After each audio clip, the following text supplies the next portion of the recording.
Okay, so this is the next update. I've got my modules placed here on these IKEA LACK coffee tables. I use the expansion joints between them. These modules connect with Barry's modules, and they used to connect with Chris's modules when he had them, and they each had a half loop. So now Barry has built his own complete loop out of I think he has 5 modules as well, but they're stacked beside each other like this for the ends. So he only had one half of an end that would connect here, and Chris had the other half, but Chris is building a different home layout he's going to take his modules apart, or already has. So basically what the plan is for Barry and I is to have some options.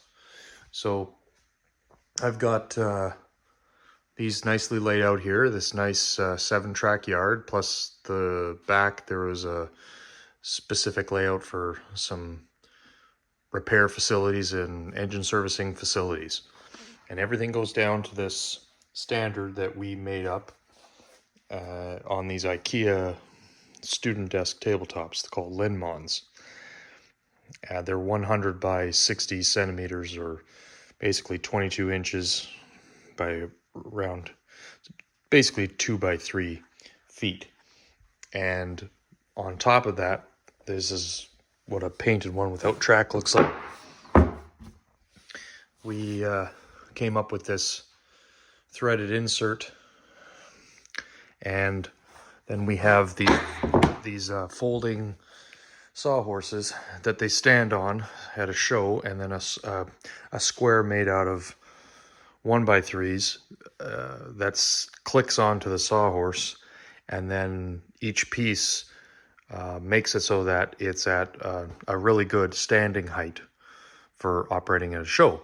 But Barry and I have been talking, and for him, standing is becoming a problem, so we're making it so that we can make it so that the modules are at a lower height. This is not how low they're going to be, but what I'm going to do is make it so that I have a temporary staging yard that I can set up when I want to have a big operating session with multiple people.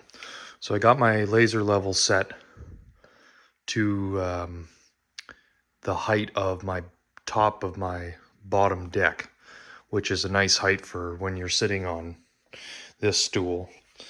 And I have the other kinds of stools, this one, and it goes higher as well, for the top deck. These are from IKEA. This is from Princess Auto. And so what I'm going to do is I'm going to make some new wood squares that are going to bolt to these tables, because these tables I move around all around my basement based on whatever I need. So going to move these little tables around. If there's something going on, I can take them down, unbolt the wood squares, which stack in a nice stack underneath my steps in my garage where the sawhorses are for model train shows. But if I make a second set and make it so that this is raised up here, this will work good as when I want to do a big operating session. And the rest of the time when I'm operating by myself, I don't need it up. There's some shows coming on in the spring right away, so Barry and I are trying to get things ready to go, because we haven't put any of our layouts in since COVID. And these went to, I think, one show right before COVID in end of 2019, or I don't even know. It's around that, probably September. Winnipeg, I think, was the last one we went to. So these double track fit. Let me just show you here. They're the right width. It's not fitting here because it's too tight to the wall, but they're the exact width of what our main line is. There's a measurement how far, I don't know what it is right now, but this same measurement and these main lines, each module always ends like end track, and then the expansion pieces is what we use to connect between. So you put the Kato expansion pieces here, and these are pieces of Kato Unitrack that aren't glued down. All this track is PL 300 to the like adhesive caulking to the board, and then the expansion pieces, when you set up the tables, I have a little kit with them, and then I set them in and expand them and click them so that that's all hooked up. I use the Kato wiring that we have. I have a whole kit, and I use these things to carry rolling stock and, you know, all the little bits that go with it to set it up. Basically, it's a portable layout that doesn't weigh very much.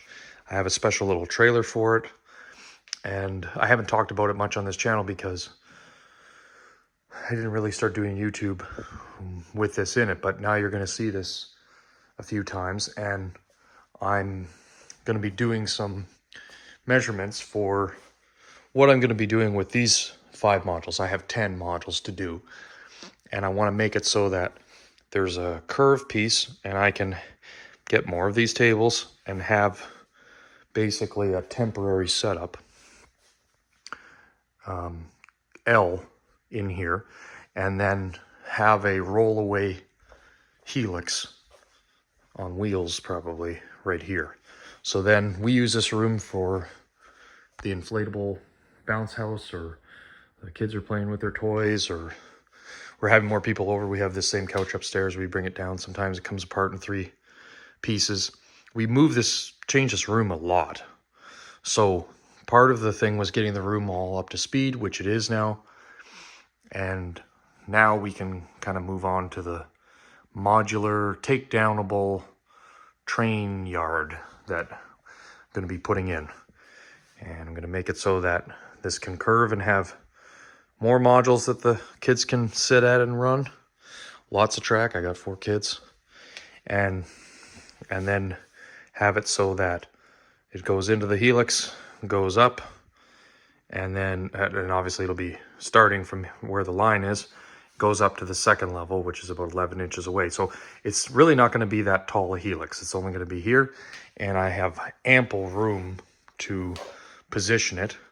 These are going to have to slide down a little bit, slightly, just to make it so that 19-inch double track curve can go in. I'm going to use Kato Unitrack for my helix. I'm scared of making it any other way. And I just have to make my wood squares, which will make sense when I get to that far in the next video.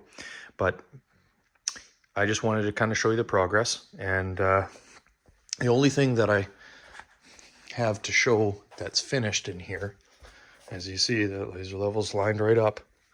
I have to turn this on. Whoops.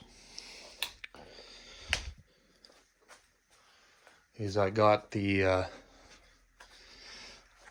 last Sculpt-A-Mold on this side pretty much done. I got one little tiny section left. I got some of the dollar store Lego pieces, and I have my reading lamps, $1.50 from Princess Auto that are USB. I have one hidden in there, and I closed this up to be a military base observation deck built into the mountain is what it is. And I have the ICBM hatch, which you can open up here. And where did I put that thing? Right here. We can have it like that with the rocket coming out, or we can make it so that it's just sticking out and there's some trucks working on it, or it can be closed. So that's all cemented in. I think it turned out good. And I'll leave it actually open right now and have that sticking out. You know, it's just from my imagination.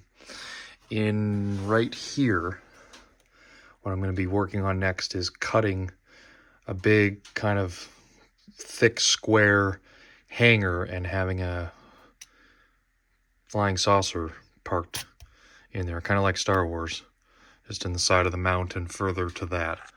And then I'll be putting a light in here with a welding. I have that all hooked up. And figuring out where the roads go, which will be the next big project, the interstate that's going to go on the higher raised level. And I'm going to use my little Faller car system cars. I've got only 2 of them, but I want to have some interstates with cars moving across the layout. So I'm kind of working that in right now. I've got this going the way I want. I've got this going the way I want. I had to move the house slightly.